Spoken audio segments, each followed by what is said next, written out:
Chérifa, Messour et leurs enfants peuvent enfin poser leurs valises.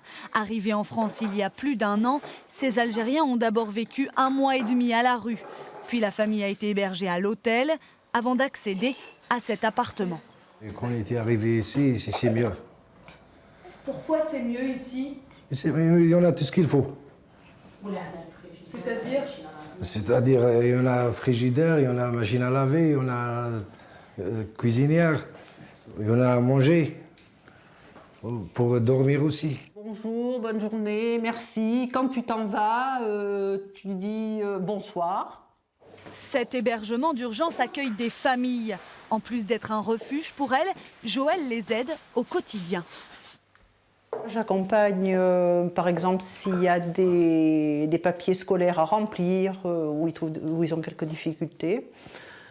Faire des activités, on fait des activités, des ateliers cuisine avec les mamans, avec les enfants on va se promener à l'extérieur, selon leurs souhaits. L'idée c'est de les accompagner à ce qu'ils soient autonomes, qu'ils se retrouvent autonomes à leur sortie. Depuis 2015, le nombre de places en hôtel a diminué, mais il a fortement augmenté dans des structures plus adaptées.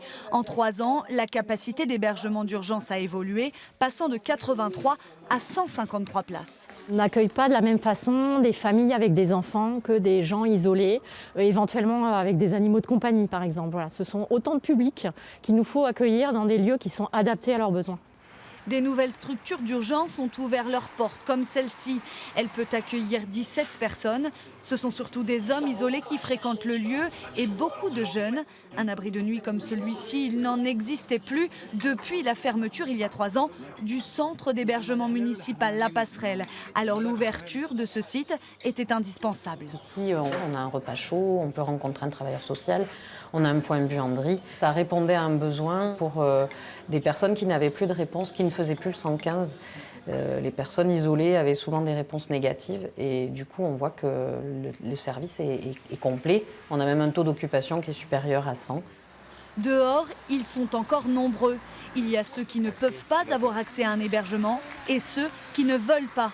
Lors des maraudes de la Croix-Rouge, les bénévoles dénombrent une 50aine de personnes qui passent chaque soir la nuit dehors, sans compter des dizaines d'autres qui se réfugient dans des squats.